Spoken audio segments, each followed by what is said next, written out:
para mim teve um apelo especial o convite a elaborar em conjunto a apresentação do livro do Charles Taylor, porque nossa universidade, entre algumas universidades do Brasil, nós recebemos o Charles Taylor ano passado. Ele parou conosco uma semana lá e foi de uma experiência muito gratificante, poder compreender como a obra filosófica de um autor também se traduz na pessoa do autor. A obra que a Realizações lega ao público brasileiro e lusófono é de uma importância capital, tanto da filosofia em geral, porque ao elaborar Hegel, Charles Taylor o confronta com as tradições mais caras daquilo que é conhecido por filosofia clássica alemã, o romantismo, a Sturm und Drang, a tempestade e ímpeto, o iluminismo e a produção do Hegel, que é difícil enquadrar propriamente em uma dessas correntes. Se, por um lado, ela tem esse componente de ser fundamental para a filosofia em geral, ela é de capital importância, poderia dizer assim, sem exagerar na hipérbole, que ela vai marcar um novo momento na recepção do hegelianismo em particular no Brasil. A apresentação dessa obra, ela tenta, além de estruturar os núcleos de força, também apresentar esse elemento novo na recepção de uma corrente filosófica, de um modo próprio de tematizar questões. E veio num momento muito importante porque a obra já havia sofrido traduções para o alemão, para o sueco, para o espanhol, mas não havia em português. É uma obra que é pujante tanto pelo tamanho, que seria um argumento exterior, não propriamente filosófico, mas também pelo conteúdo conceitual que a obra é objetiva a desenvolver. O Charles Taylor, como acredito que é de conhecimento da maioria, ele tem uma formação para a Hegelforschung, ou a pesquisa hegeliana, heterodoxa. Charles Taylor ele tem uma formação inicial de História, Ciência Política e Filosofia, mas ele nutre todo o seu primeiro momento formativo naquilo que convencionou se chamar de filosofia analítica. Ele faz uma grande crítica na sua tese de doutorado ao behaviorismo, a Skinner, e esse elemento é fundamental para compreender o diferencial dessa obra, porque ela abriu ao leitor anglo-saxão, a partir de Oxford, a leitura de um tipo específico do discurso filosófico que a eles era desconhecido, e que hoje vem abrindo a reflexão na filosofia analítica para temas que ordinariamente eles não tratavam. A gente poderia citar o Robert Plendon, o McDowell, muitos autores que hoje estudam Hegel dentro de uma outra tradição que tem as suas raízes no pensamento do Taylor. Então, é de suma importância essa obra e a gente agora vai passar a desenvolver a argumentação que nós selecionamos como sendo fundamental para uma compreensão desse texto do Hegel, do Charles Taylor. Primeiro, o Taylor adota um tipo de hermenêutica que se coloca para além dos unilateralismos. É muito comum em filosofia se fazer uma leitura interna ou endógena, em que se aceitam os pressupostos de um autor e os desenvolve, ou fazer uma leitura externa. O Taylor tenta fazer uma síntese entre continuidades e descontinuidades. Já o primeiro capítulo vai marcar esse novo, porque é uma tradição dos estudos com Hegel opor Hegel ao romanticismo e colocar Hegel como um consumador do iluminismo. O Taylor não vai assumir essas relações entre continuidades ou descontinuidades. Logo, a leitura do Taylor ela não é uma leitura ortodoxa. Ou seja, o Taylor não parte de uma leitura do hegelianismo tomada em si mesmo, fechada em si mesmo. E, ao fazer isso, Taylor não renuncia a um princípio que é básico do hegelianismo, a compreensão global ou a compreensão sistemática. Pode parecer um lugar comum ressaltar esse aspecto que o próprio Hegel coloca como um elemento mediador para a sua leitura, de tomar o todo, mas vindo da tradição que é aquela na qual o Taylor se nutre, esse é um elemento que não se deveria colocar. A tradição analítica ela se constitui principalmente por ser aporética, ou tópica, tratar problemas e, à luz desses problemas, apresentar relações conceituais e possíveis soluções conceituais.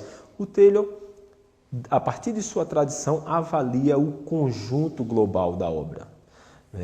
Poderíamos dizer que o Taylor avalia tanto o conjunto global da obra, nas assim chamadas obras canônicas, Fenomenologia do Espírito, a Ciência da Lógica, a Enciclopédia das Ciências Filosóficas, as lições sobre História, a Filosofia do Direito, como um elemento de quebra interno no hegelianismo, que é o período de juventude.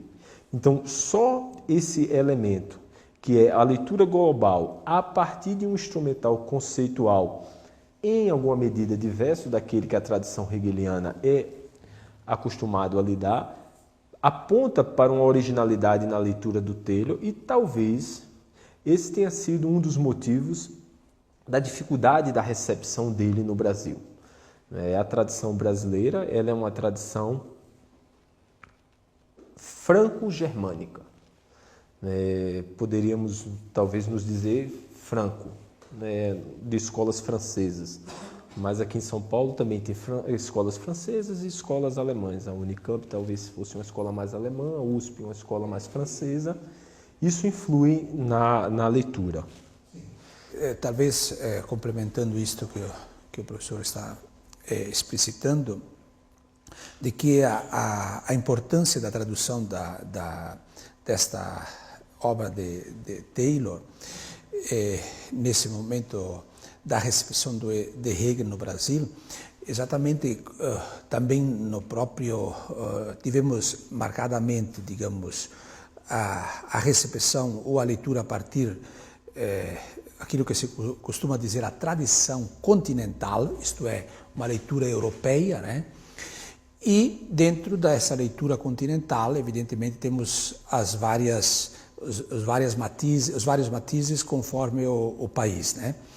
E o Taylor tem, nos parece, essa capacidade de manter essa tensão de uma leitura, ao mesmo tempo, anglo-saxônica e continental ao mesmo tempo. Nós vimos na formação que ele teve nas universidades que isto dá a Taylor este background para poder elaborar podíamos dizer, uma síntese hermenêutica na forma de escrever e quase reescrever toda a filosofia hegeliana, como nós vamos ver, né? E também um outro ponto que eu gostaria de destacar, que está ali no slide, onde é dito que Taylor, ele, na sua hermenêutica, não toma simplesmente um ponto, um item, para aplicar isto para todo ler Hegel a partir de um só ponto de vista. Porque tivemos várias leituras, né? Digamos, toma Hegel simplesmente através da figura do senhor e do escravo. E aí interpreta toda a filosofia hegeliana, que no nosso entender é uma leitura vertical, mas também pode-se cair num certo reducionismo. Ao passo que Taylor, ele faz uma exposição de podemos dizer, todo o sistema hegeliano dentro dessa chave hermenêutica que pode-se dizer integradora dessas duas grandes tradições, a tradição continental e a tradição anglo-americana ou anglo-saxônica, né? A formação do Taylor, a partir de Gertrude Enscombe, que é a grande depositária do legado do Wittgenstein, fará com que o Taylor utilize um manancial conceitual que vai reavivar, não Hegel no sentido apologético, mas reavivar no sentido dos limites e das grandezas. Toda a obra, que vai se dividir em 6 capítulos, será uma grande tentativa de apresentar a filosofia hegeliana, Hegel, no que ela tem de potencialmente importante para a nossa época, mas também à luz dos seus limites. Ao estruturar a obra seguindo o próprio itinerário do Hegel, o Taylor ele ganha em riqueza e, como o professor Agemi disse, ganha em fidelidade. Talvez, por um excesso de zelo, o professor Agemi deu apenas um exemplo do senhor e do escravo, mas há uma leitura marxista, notadamente revisionista, por exemplo, Lukács, que relê tudo pela alienação. Então, é muito comum esse argumento pars pro toto, tomar a parte pelo todo. Então, acho que a gente já poderia entrar agora no próprio argumento do livro, onde o primeiro capítulo há um grande tour de force. O Taylor vai falar acerca das demandas da razão especulativa. Acho que é importante primeiro dizer o que é especulativo para Hegel. O Hegel ele precisa forjar novos conceitos. Haja visto que a filosofia naquele período estava vivendo uma grande revolução. Kant acorda do sono dogmático, como ele mesmo diz, e propõe um tipo de compreensão acerca da realidade com a qual a filosofia clássica alemã se coloca. E o Hegel, com reservas, mas em alguma medida seguindo o projeto kantiano de uma razão autolegisladora, faz uma divisão nos modos de compreensão da realidade. É muito comum se dizer a dialética do Hegel. É verdade, mas o Hegel diz que propriamente o modo através do qual se estrutura a sua autocompreensão filosófica é especulativa.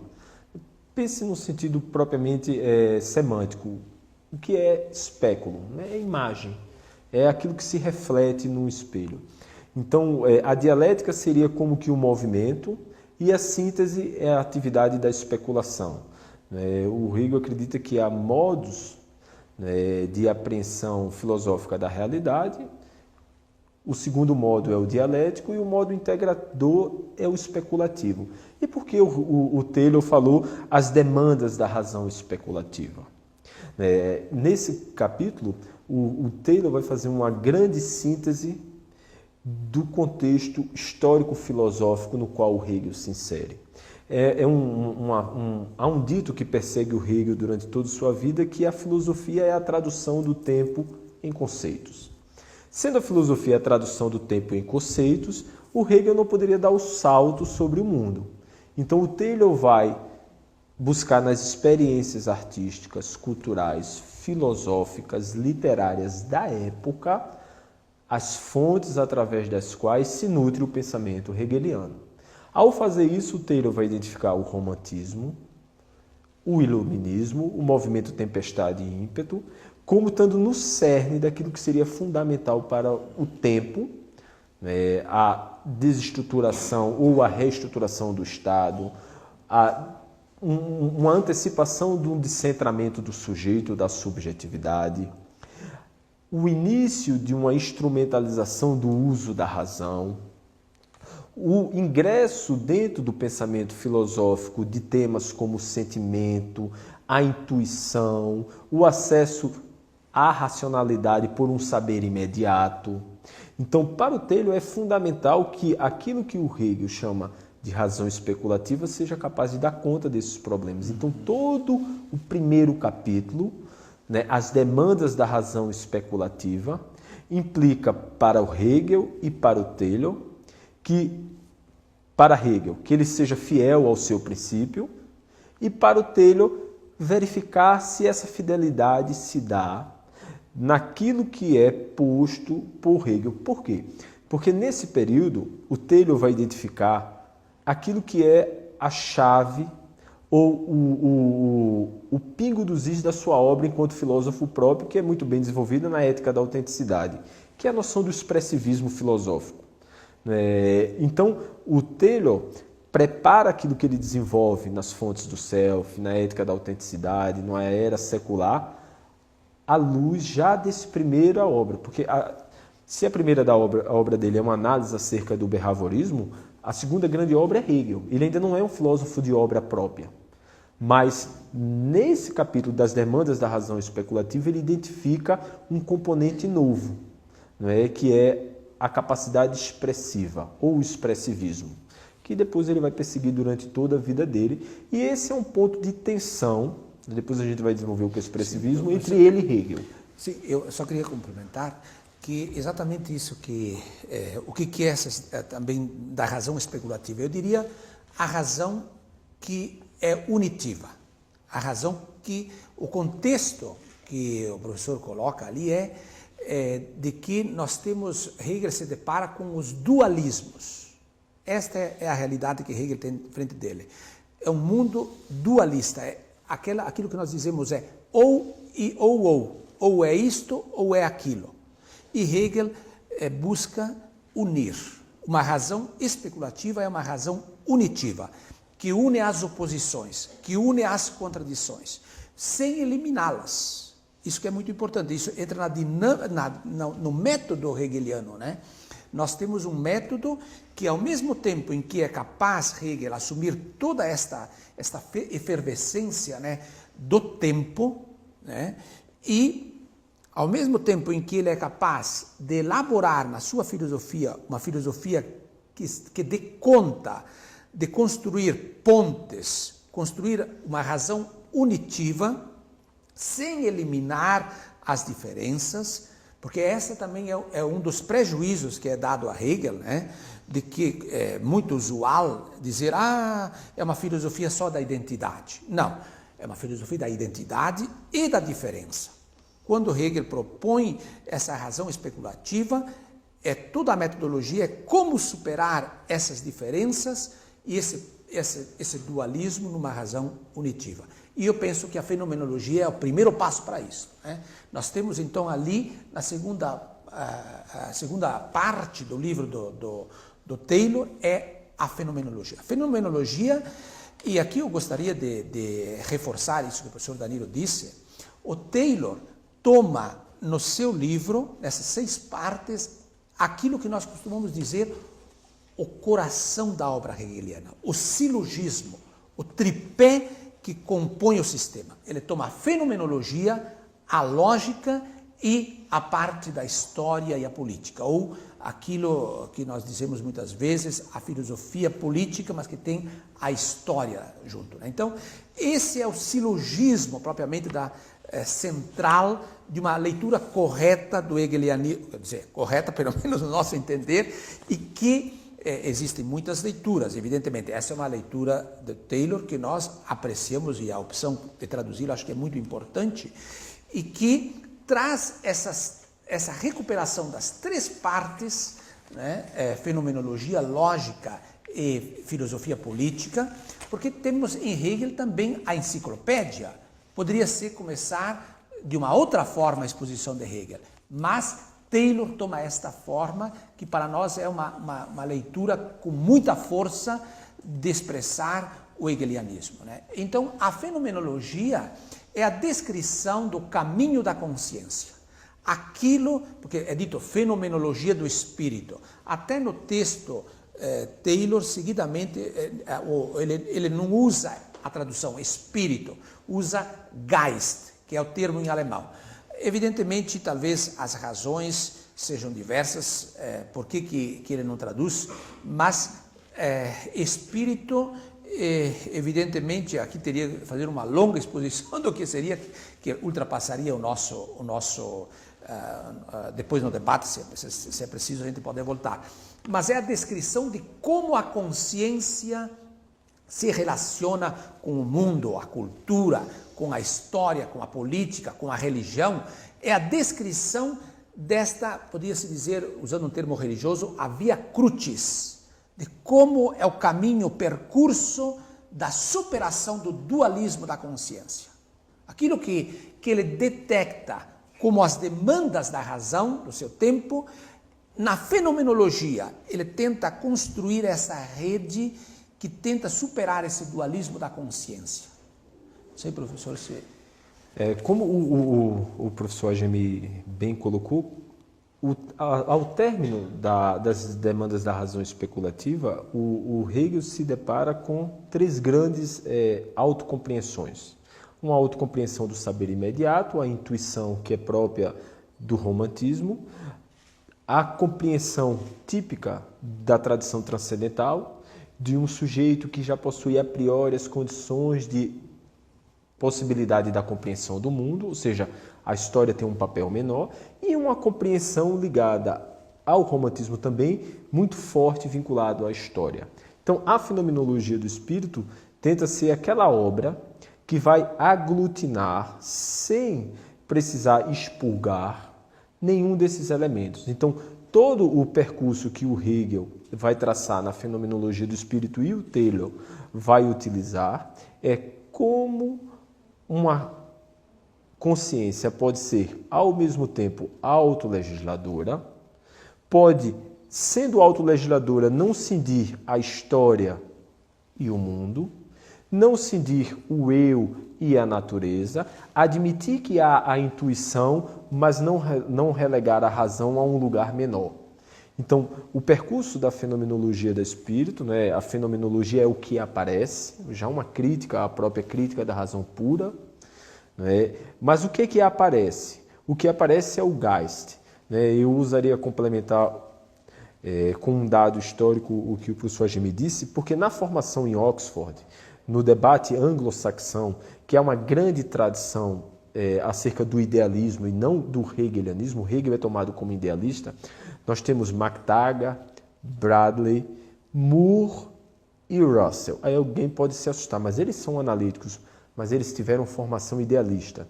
Tanto que o Moore vai fazer a refutação do idealismo como uma revisão da própria tradução na qual ele se nutria. Mas já nas escolas inglesas, havia uma grande crítica a Hegel ao uso polissêmico das palavras. O Hegel fala de um espírito subjetivo, de um espírito objetivo, de um espírito do povo, de um espírito absoluto. Então, para a tradição analítica, isso é um prejuízo filosófico. É utilizar o mesmo conceito com uma multiplicidade de valores semânticos. Na tradição continental, isso é o inverso, é o ganho, né? É a força da plurivocidade. Então, penso que o Taylor utiliza o Geist para não fazer um compromisso com a palavra latina espírito. E isso, ao mesmo tempo que pode esclarecer muito, pode obscurecer. Por quê? Porque o Hegel viu a insuficiência de pensar essa unidade do tempo, traduzindo-se em conceitos à luz da consciência de si, à luz da razão. São os três primeiros blocos de força da fenomenologia. Mas viu que havia uma unidade, que nem se reduzia a um sujeito epistemicamente isolado, nem um sujeito em relação isolado do mundo, nem um sujeito posto já no mundo, que aglutinariam os três. E esse conceito é o espírito. A fenomenologia é do espírito, exatamente, e Taylor ressalta isso, porque ela é capaz de dar as diversas respostas ao tempo de forma unitária, à luz da razão especulativa. Porém, o Taylor identifica um problema ao fazer isso. E esse problema há dois grandes metaníveis percorrendo a fenomenologia do espírito, que o Taylor identifica como uma dialética ontológica e uma dialética interpretativa. Ou seja, ao descrever o processo através do qual a consciência se relaciona com os objetos, primeira parte da fenomenologia, a consciência se relaciona com outras consciências, a consciência de si, a consciência se relaciona com o mundo sem se reduzir a um sujeito isolado ou ao mundo, o espírito. O Taylor percebe que há categorias que vão se cristalizando. Porém, essas categorias elas vão se colocando à prova na história. Então, há uma dialética ontológica e uma dialética interpretativa. E a pergunta do Taylor é: traduzir o tempo em conceitos significa hipostasiar o real? E ele avança para o livro que pode ser dito lógica, porque na Enciclopédia das Ciências Filosóficas o Hegel nomina lógica, mas também pode ser dito ciência da lógica, porque quando ele é lançado pelo Hegel autonomamente, ele dá o nome de Wissenschaft der Logik. E é importante O Taylor não menciona diretamente isso, mas está no horizonte dele, nas diversas passagens isso fica claro. Há um conjunto de termos que é muito próprio para a filosofia clássica alemã. Quando um autor usa crítica, ele está tematizando as condições de possibilidade do conhecimento. Não se produz conhecimento novo. Quando ele determina por doutrina o seu livro, na doutrina não é apenas as condições de possibilidade que estão em jogo, mas essas condições de possibilidade, elas são capazes de produzir conhecimento, doutrina da ciência do Fichte. Quando um filósofo do idealismo alemão ou da filosofia clássica alemã fala de ciência, ele pergunta tanto pelas condições de possibilidade do conhecimento, pelo conhecimento produzido por essa epistemologia subjacente, como ele tem a pretensão de que esse conhecimento se autofundamenta. O grande sonho que o Hegel alimentou era de uma ciência unitária. E essa ciência unitária ele chama de lógica. Sim, então, essa é a primeira, uma dessas partes é a fenomenologia, em que Hegel descreve a consciência, isto é, como é que a consciência se relaciona com a cultura, porque o espírito também pode ser entendido que nós sujeitos, as instituições, os povos, todos estamos dentro deste todo maior que é o espírito. O espírito nos engloba, o espírito nos envolve. E ao mesmo tempo em que as consciências se relacionam, eu, nós, eu, instituições, eu, estados, eu, história, nós vamos nos contradizendo, vamos nos opondo, vamos nos sintetizando, vamos fazendo espírito e vamos sendo envolvidos por esta história do espírito ao mesmo tempo. Então, tudo vamos carregando junto ao mesmo tempo. Eu diria que é como uma tartaruga, né? Que ela carrega a casa toda junto. Assim, ela fica envolta, ao mesmo tempo é um processo, é o mesmo processo imanente dentro da história, dentro da cultura, é um todo que vai se diferenciando, vai se movendo permanentemente. É esta fenomenologia, este fenômeno que Hegel descreve na fenomenologia. É uma história da cultura, praticamente sob o ponto de vista da fenomenologia da consciência. Mas Hegel diz, atrás da consciência já está operando uma lógica. Isso que o professor Danilo disse, que temos consciência, consciência de si e razão, é de fato uma lógica que está operando. Né? E é isso que Hegel vai expor na lógica. Aqui, no final da fenomenologia, nós temos um capítulo em que Hegel chama de saber absoluto. É um momento de transição para a lógica. Aqui Hegel estabelece já e constitui a síntese, digamos, de todas as contradições anteriores, e ele alcança a pureza do pensamento. Porque quando Hegel trata da lógica, ele diz aqui nós estamos no pensamento puro. Então, o momento da lógica é o momento do pensamento puro, que se move numa rede de conceitos. E aqui é muito interessante que Hegel, na lógica, ao mesmo tempo, desconstrói toda a metafísica e a lógica convencional e reconstrói a partir disso a sua lógica dialética especulativa, dividida em três partes, né? Ser, essência e conceito.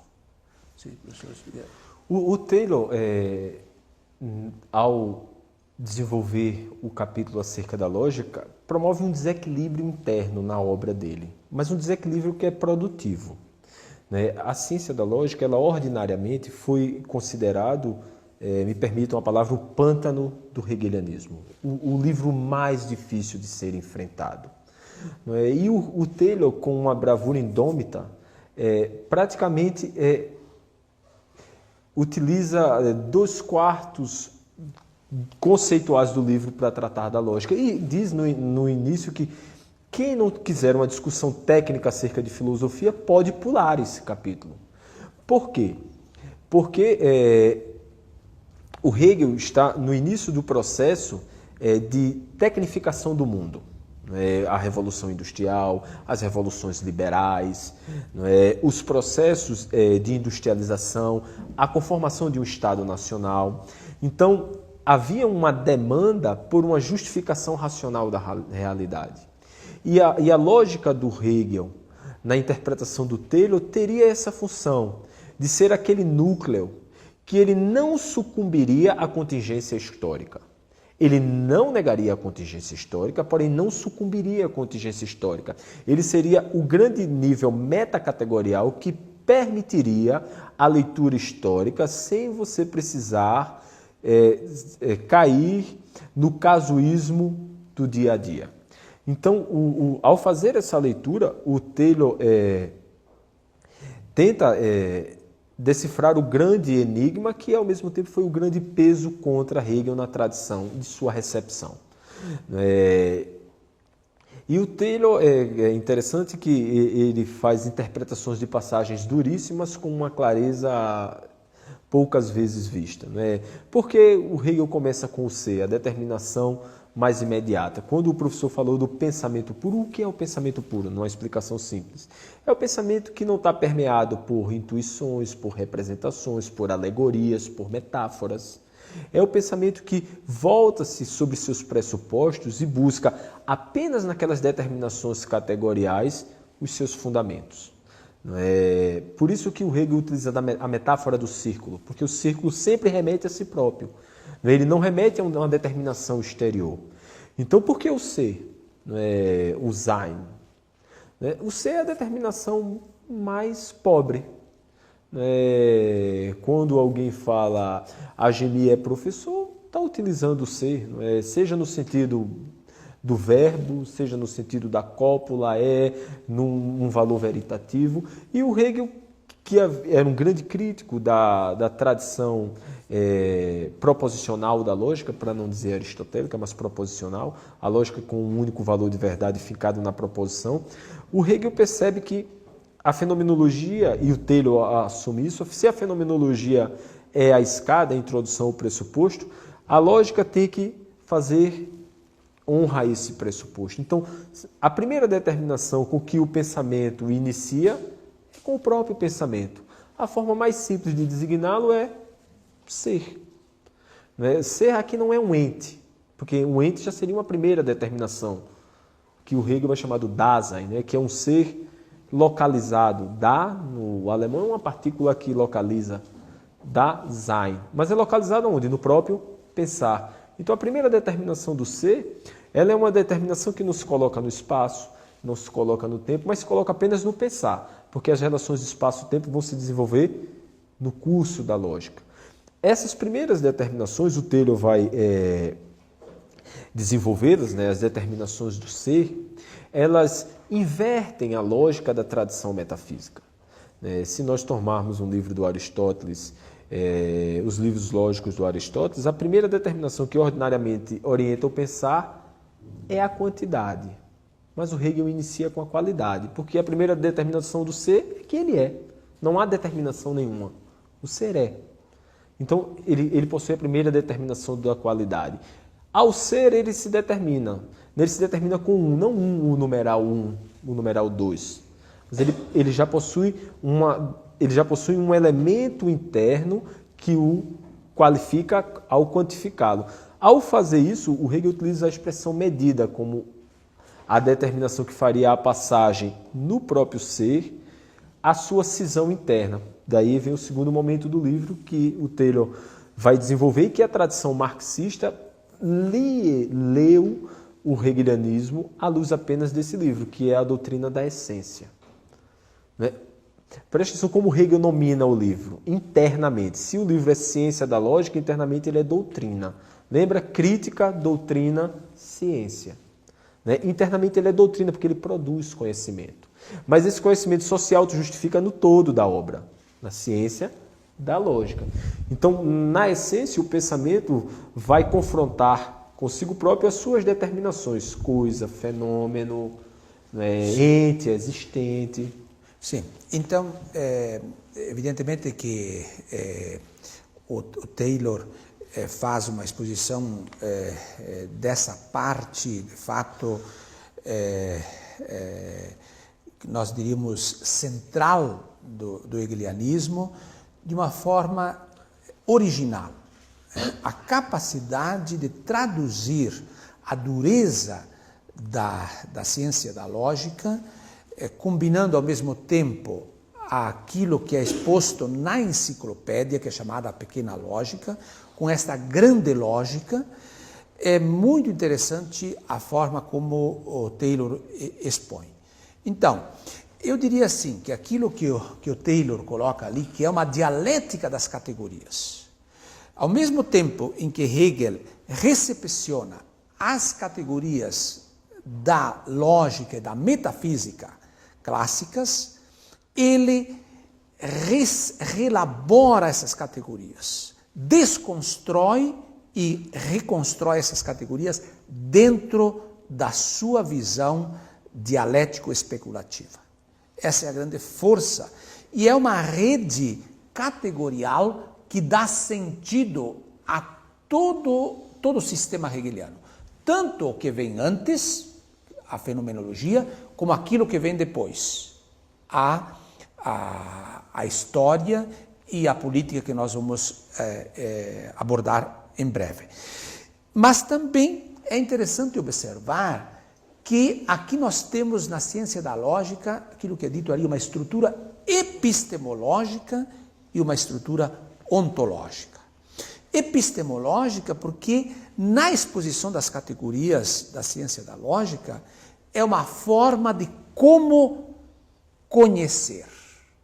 A exposição das categorias é uma explicitação de como é o processo do conhecimento, da aprendizagem lógica e, ao mesmo tempo, de como isso se expressa na ontologia, quer dizer, na realidade. Como é que se constrói isto? Quer dizer, Hegel constrói uma rede de significado virtualmente, podia-se dizer, mas que, ao mesmo tempo, tem uma aplicabilidade na realidade, na ontologia. E é isto que agora nós vamos apresentar, que é na história e política, que é a quarta parte do livro do Taylor. Não é? Basicamente, nós encontramos isto na filosofia do direito de Hegel, obra que nós também traduzimos, que foi publicada pelo colega ali, o Perini, né? Marcelo Perini, e que foi feito uma tradução em conjunto com a Unicap, a Universidade Católica de Pernambuco, com a PUC e a URGS, né? E com as editoras, a Unicinos e a Loyola. Então foi essa obra que nós disponibilizamos. Então, Hegel, nessa obra Filosofia do Direito, ele mostra que este espírito, ele está dentro dos povos, nos estados e dentro da história. Então, a filosofia, a política e a história, elas são uma expressão, uma explicitação da lógica. Porque dentro da política e dentro da história, nós temos uma lógica também, ou um desenvolvimento daquilo que Hegel explicitou na lógica. Evidentemente que aqui as leituras são muito diversas atualmente, né? Tem muitos que querem ler isto sem a lógica, né? Ou tem, como o caso do Taylor, né, que o professor Danilo acenou, que que também tem uma leitura diferenciada. Evidentemente aqui nós não queremos entrar nisso porque seria bem mais complexa, como é que são as várias leituras disto, né? Mas eu destacaria o seguinte, aqui na filosofia do direito, Hegel está preocupado com aquilo que o professor Danilo colocava, que Hegel tenta resolver diante do seu contexto. Nós temos na modernidade um acento na subjetividade, no indivíduo. É aqui que há quase que uma afirmação do indivíduo separado da comunidade, separado da sociedade. Uma acentuação da autonomia, digamos, ao extremo. E Hegel elabora a filosofia do direito exatamente para dizer, não, ou nós temos uma pessoa, nós temos um sujeito e um cidadão que só é possível compreender enquanto membro de uma organização, de uma família, de uma sociedade, de um Estado. O indivíduo está dentro desse Geist, desse espírito maior, e ele só pode se compreender enquanto vinculado, enquanto unido. E por isso que ele jamais pensa um indivíduo, um sujeito, separado dessa mediação das instituições, o que ele chamava na época as corporações, né? Então, é essa magistral síntese que Hegel faz e que o Taylor também acentua, né? Até num outro livro, Filosofia Política e Sociedade Moderna. Hegel e a Sociedade Moderna. Hegel. Então, aqui nós temos, ao mesmo tempo, a afirmação da autonomia do sujeito, a autonomia do cidadão, mas é um indivíduo e um cidadão, um sujeito, vinculados, e só é possível compreendê-los, segundo Hegel, se eles estiverem dentro destas mediações da sociedade civil, do Estado, enfim, né? É interessante a leitura que o Taylor faz, e é mais interessante ainda ele ter sido publicado por essa casa, porque o processo de refinamento hermenêutico das leituras acerca da relação entre história e política à luz da filosofia do direito, elas iniciam com Eric Weil, com Hegel e o Estado, que foi publicado pela Realizações. O Hegel, ele sofria um grande processo de deslegitimação ideológica, já a partir do Rudolf Heim, que publica Hegel e seu tempo e acusa o Hegel de ser uma espécie de ideólogo do Estado prussiano, e toda a compreensão de história e política do Hegel é maculada por um conjunto de interpretações que ia nesse sentido. E a filosofia do direito do Hegel, ela não é uma filosofia do direito como odiernamente é conhecida. Como bem o professor Agemi expressou, e o Taylor pegou o sentido primordial da obra, né? A obra que o Hegel apresenta para traduzir o seu tempo em conceitos no que toca ao lugar de uma subjetividade que está perdida em seus extremos, é a expressão que o Hegel usa na sociedade civil para falar daquilo que hoje nós poderíamos dizer um descentramento do sujeito, uma crise ética, a instrumentalização do mundo da vida. O Hegel faz retomando temas da tradição, e o Taylor identifica claramente que há um paralelismo entre a compreensão aristotélica e a compreensão hegeliana. A própria divisão da obra mostra isso, Aristóteles divide a sua obra político-histórica entre oikos, casa, koinonia politikos, a sociedade, e a polis, o Estado, e o núcleo duro da filosofia do direito, que é a eticidade, se divide em família, sociedade civil e Estado. Veja que há um paralelismo. Mas o Hegel não é, e o Taylor percebe claramente isso, o Hegel não está repetindo a história. Se o núcleo de força é a eticidade, um termo que ele marca, ele foge esse conceito, ele não existia no sentido que o Hegel usa, Sittlichkeit. Ele é antecedido pelo direito abstrato, a tradição contratualista, o Taylor acentua isso claramente, Hobbes, Locke, Rousseau, e a tradição transcendental, a seção moralidade, Kant e Fichte.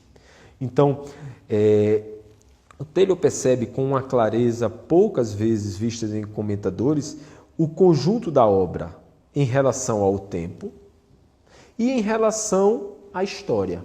Por quê? Porque a filosofia do direito do Hegel, se ela quer demonstrar a relação entre história e política à luz dos seus pressupostos, seja numa articulação com a lógica ou não, ela não se limita a ser uma descrição. Ela não é uma filosofia descritiva das instituições e, ao mesmo tempo, ela não é uma filosofia normativa das instituições. Ela não diz o que é nem diz como deve ser.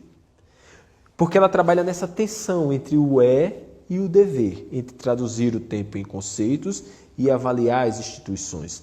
Não por acaso, toda a obra finda, né, o Estado, finda no seu percurso histórico. É a articulação entre as instituições, ou numa linguagem técnica, o espírito objetivo, né, o espírito, a consciência que se dá formas institucionais. Não existe o Estado, a família, a sociedade civil. Existem são instituições concretas. Aqui é um espaço que a Realizações promove de debate com a sociedade civil. Mas aqui não está a sociedade civil, ao mesmo tempo que a sociedade civil se põe nesse espaço de debate. Então, o Hegel percebe que as instituições, na medida que elas realizam a consciência, elas não se subsumem às consciências, nem as consciências às instituições.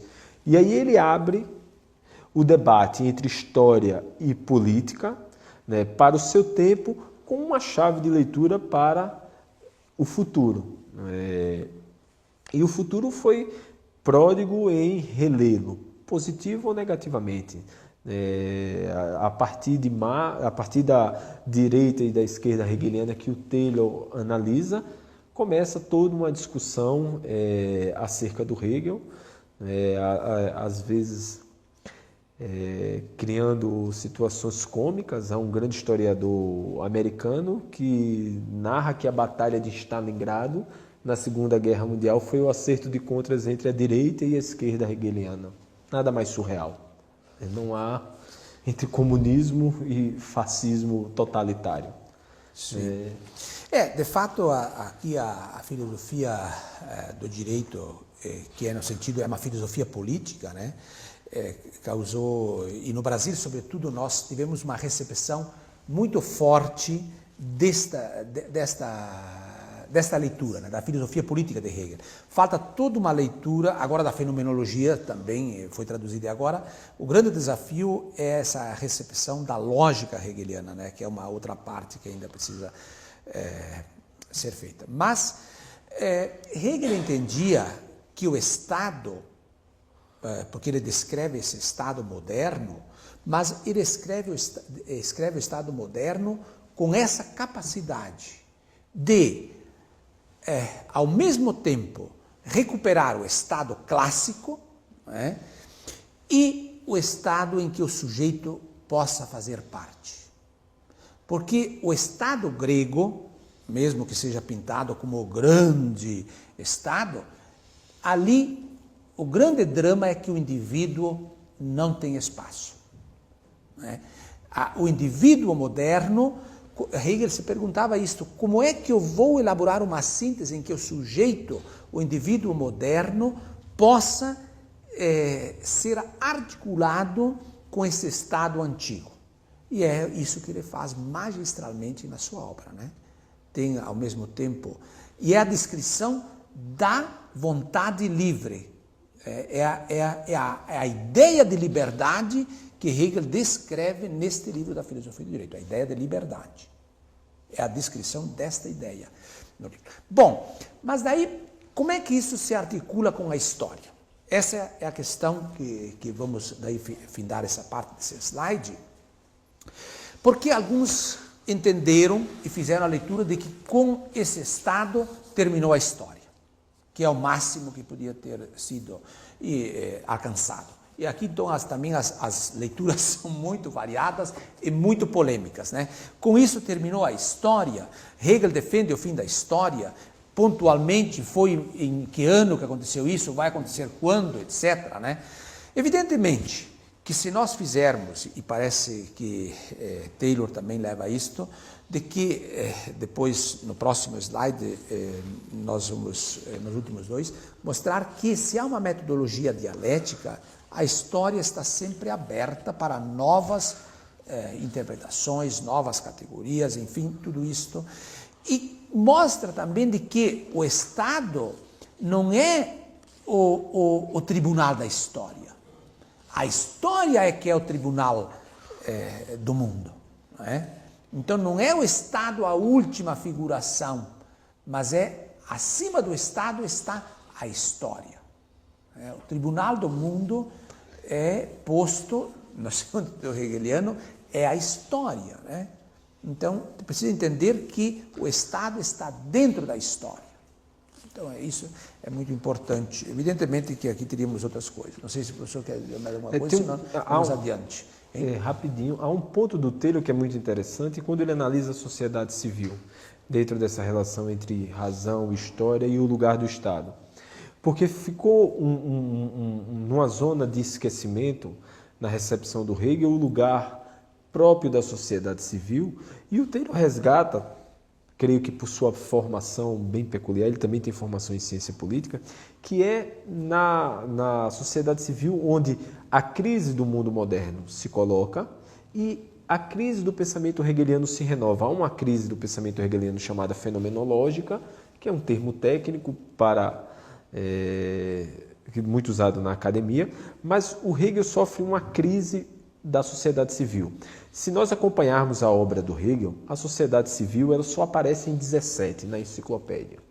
Então, há um hiato de aproximadamente quase 30 anos em que um tema fundamental ele não foi tematizado por Hegel. E ela reaparece na primeira edição da Filosofia do Direito. E nessa seção da sociedade civil, que é também um tema que o Eric Weil no Hegel Estado retoma, o Hegel utiliza não conceitos. Por exemplo, e o Taylor ressalta isso. Qual é a figura própria da família? É o membro. Qual é a figura própria do Estado? O cidadão. Qual é a figura própria da sociedade civil? O Hegel diz a pessoa concreta. Não é um conceito, é uma pessoa concreta. Porque, ao tentar traduzir o tempo em conceitos, né, o Hegel se depara com o novo, e o novo é essa sociedade civil. É algo que emerge entre duas instituições que constituíram a história política do homem, que era a família e o Estado. Porque mesmo a koinonia politikos do Aristóteles não tem a autonomia que a sociedade civil ou a sociedade burguesa, né, o mundo do trabalho, vai ganhar. Então, o Hegel ele sofre uma tensão metodológica de como traduzir conceitualmente a sociedade civil, e o Taylor expõe isso com uma clareza que deve ser visitado. Eu acredito que um dos pontos fortes na relação entre a filosofia política do Hegel e o todo da sua obra é o lugar que a sociedade civil desempenha, e que o Taylor vai mapeando, né, para futuras pesquisas como aqueles elementos se colocam de forma tensa. O Hegel fala de ambiguidade, o Hegel fala do mundo do trabalho, o Hegel fala da substituição do homem pela máquina, e o Taylor acentua esses elementos. Muito bem. Então, esta quinta parte, Taylor denomina esse termo, que é um termo hegeliano, espírito absoluto. Quando se fala em absoluto, muitas vezes é um palavrão. O que é isto, né? Espírito absoluto, né?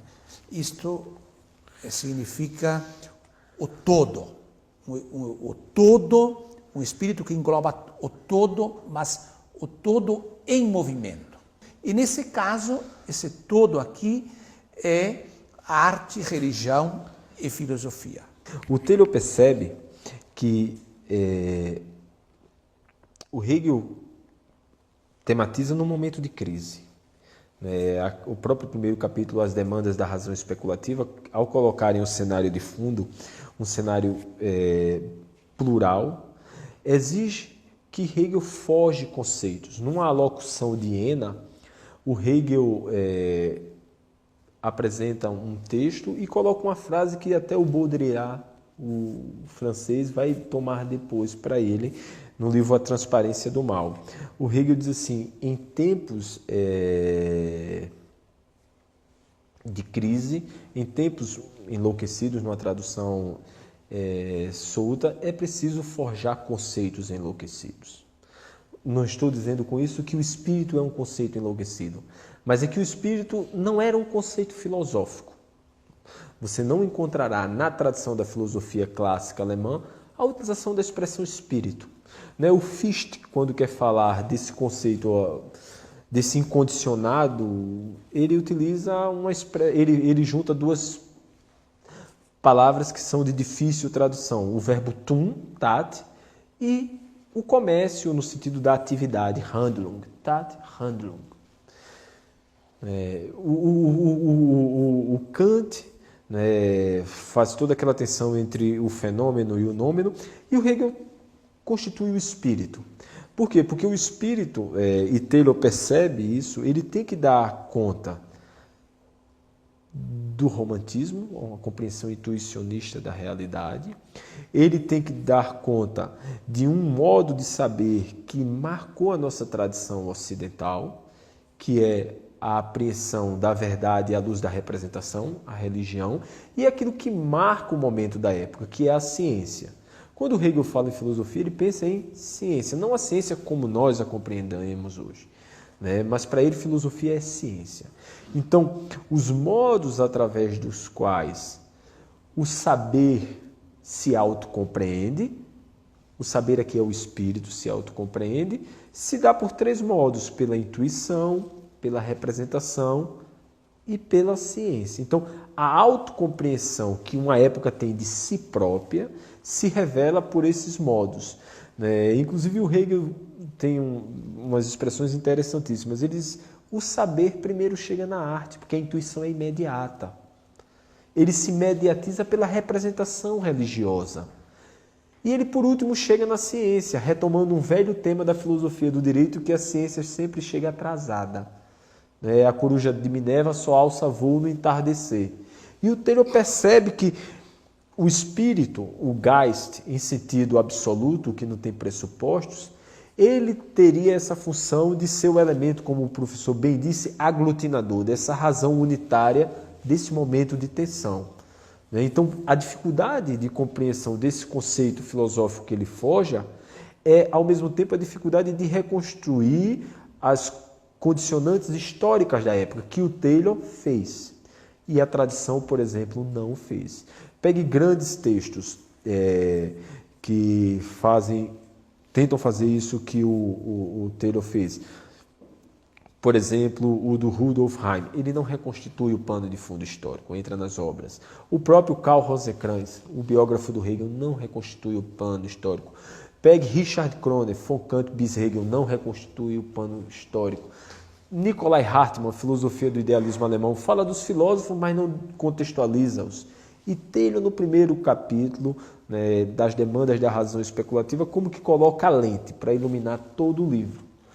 O primeiro capítulo vai lhe dar as condições de melhor avaliar toda a produção filosófica do Hegel. É claro, não se está dizendo que o Taylor tem um monopólio da interpretação, mas se está dizendo que ele tem um pressuposto interpretativo que é pujante, que é forte, que é consistente. Sim, eu só queria complementar com um exemplo, digamos, liberdade. Como é que a arte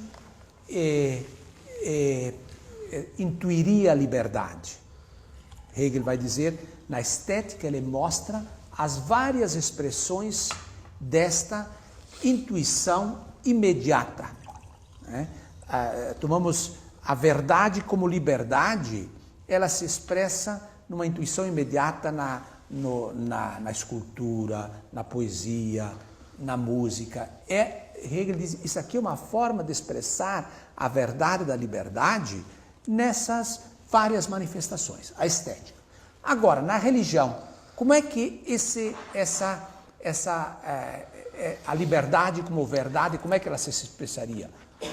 na concepção dos deuses, na descrição da forma de rezar, são representações da liberdade divina nas imagens ou nas descrições da Bíblia, por exemplo, ou, enfim, em orações, seriam descrições, representações da ideia de liberdade. Agora, na filosofia, onde é que se expressaria isto? Vamos tomar dentro do próprio Hegel, a ideia de verdade, de liberdade, estaria, por exemplo, na filosofia do direito. Só tomando um exemplo, de um conceito, esse exemplo que me ocorreu agora, de tomar a liberdade. Então, na arte, ela é tomada através da intuição. Na religião, ela é representada a liberdade de uma outra forma. E na filosofia, a liberdade é elaborada como conceito na ideia. Então, Hegel mostra nisso também que não há uma exclusão. Essa razão, ela vai sendo inclusiva. Intuição, representação e ideia não são excludentes. E nem a arte nem a religião são menos do que a filosofia. Elas são assumidas permanentemente dentro da descrição hegeliana. Isso é muito importante. Não é uma razão excludente, mas é uma razão inclusiva. Vamos para o último? Vamos. Eu gostaria de fazer uma conexão entre um momento do slide anterior e um momento de por que Hegel hoje e a importância do Taylor. Quando Hegel admite ou assume que o fundamento da arte está na intuição, há uma limitação para a nossa época, mas também há um ganho hermenêutico. Ou seja, não há apenas uma apreciação positiva ou negativa. Por exemplo, Hegel hoje, que fica claro a partir do Taylor. Imagine que nós vejamos uma obra do Duchamp. Há uma exigência conceitual tão grande que no limite da compreensão hegeliana, alguém poderia dizer que aquilo não é arte. Por quê? Porque o Hegel exige que a arte tenha por pressuposto intuição. Mas imagine que você volte para a arquitetura. A época do Hegel, a arquitetura não é arte. Vigorava o paradigma ainda de Vitrúvio. E Hegel é o primeiro que se coloca contra um paradigma à luz do pressuposto que ele assume. Eu acredito que hoje ninguém teria dúvida que a arquitetura também é uma arte. Então, a partir das análises que o Taylor descortina do Hegel, abre-se um horizonte de interpretação que pode ser para a arte, pode ser para a religião, para a política, para a história, porque ao tentar compreender de forma unitária o todo do saber do seu tempo, não vai saber todo o saber, mas aqueles princípios fundamentais, Taylor percebeu que Hegel estrutura uma rede conceitual que permite que nós nos coloquemos no nosso tempo e sejamos capazes de avaliá-lo sem precisar assumir a fragmentação pela fragmentação. O nosso último slide é a reprodução do título, do subtítulo, né? Sistema, método e estrutura. Então, é muito importante, quando se ouve também essa palavra, sistema, entendê-la como um todo. Em Hegel, é um todo em movimento. E notem que aqui o Taylor não está interessado em corrigir Hegel, não está interessado em fazer um novo sistema. Taylor, é isso que é muito importante, está interessado em explicitar esse todo em movimento. Porque tem alguns que nem entenderam Hegel, nem leram Hegel, nunca leram Hegel, e já tem a empáfia de querer dizer, Hegel está errado nisso, Hegel está errado naquilo, ou quero corrigir Hegel, quero refazer o sistema, não sei mais o que, né? Eu acho que o grande mérito de Hegel, de Taylor, é este, né? De expor o sistema como um todo em movimento, esta plasticidade de toda a filosofia hegeliana, dentro desse método inclusivo, de uma razão unitiva e que é orgânica. Quer dizer, um organismo é sempre algo vivo, dinâmico, e é aquilo que também muitas vezes se fala hoje de um holismo, né, dialético. Acho que isso que é importante, esta obra do Charles Taylor.